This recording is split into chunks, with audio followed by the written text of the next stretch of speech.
আওয়ামী লীগের সাধারণ সম্পাদক দেশেই আছেন, সম্প্রতি এমন গুঞ্জনের তোলপাড় সামাজিক যোগাযোগ মাধ্যম। ওবায়দুল কাদেরের ব্যবহৃত সিমের লোকেশন ও কল লিস্ট ভাইরাল হয়েছে। সেখানে তার ফোনের লোকেশন গত এক সপ্তাহে দেশের বিভিন্ন স্থানে পাওয়া গেছে। তবে কি দেশেই আছেন ওবায়দুল কাদের?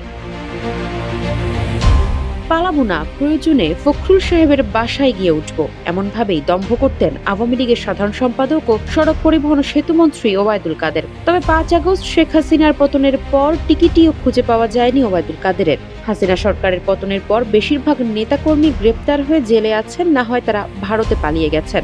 যদিও এখন পর্যন্ত গ্রেপ্তার এড়াতে সক্ষম হয়েছেন ওবায়দুল কাদের। অনেকেই বলেছিলেন সরকার পতনের পর সীমান্ত দিয়ে ভারতে পালিয়ে গেছেন ওবায়দুল কাদের, আছেন কলকাতায়। কিন্তু কলকাতায় থাকা অনেকেই বলছেন সেখানে নেই ওবায়দুল কাদের। ৫ আগস্টের পর অনেকেই দাবি করেছেন সিঙ্গাপুর গেছেন ওবায়দুল কাদের, আবার অনেকে বলছেন আরব আমিরাতে আছেন আওয়ামী লীগের এই শীর্ষ নেতা। আবার কিছু সূত্র বলছে গণ অভ্যুত্থানের পর ৩ মাস ৫ দিন ওবায়দুল কাদের দেশেই ছিলেন। নানা গুঞ্জনের মাঝে এবার খবর ছড়িয়েছে দেশেই আছেন আওয়ামী লীগের প্রভাবশালী এই নেতা। কোথাও কোথাও আইন শৃঙ্খলা বাহিনী এই খবরে অভিযান চালিয়েছে, তবে কোথাও মেলেনি ওবায়দুল কাদেরের খোঁজ।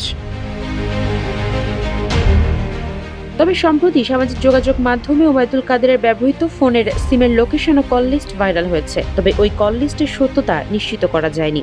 ভাইরাল ওই তালিকায় দেখা যায় সর্বশেষ ৫ আগস্ট ওবায়দুল কাদেরের ব্যক্তিগত ফোন নাম্বারটি খোলা ছিল। ওই দিন দুপুর ২:৪২ তার ফোন ট্র্যাক লোকেশন ছিল মোহাম্মদপুর। ওই তথ্য অনুযায়ী রাজধানীর মোহাম্মদপুরের স্যার সৈয়দ রোডের ৪৭-২/৬ সবশেষ অবস্থান পাওয়া যায় ওবায়দুল কাদেরের, আর তার পরপরই বন্ধ হয়ে যায় সেই ফোন।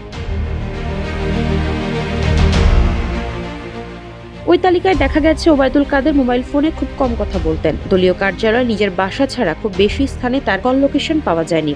সম্প্রতি ওবায়দুল কাদেরের এনআইডি কার্ড দিয়ে খোলা একটি নাম্বারের লোকেশন আবারও সামাজিক যোগাযোগ মাধ্যমে ছড়িয়ে পড়েছে। টেকনো কোম্পানির স্পার্ক 10 প্রো ফোনে ৩ তারিখ ওই ফোনের লাইভ লোকেশন দেখিয়েছে লালমনিরহাট সদরের বনগ্রাম আনন্দবাজার।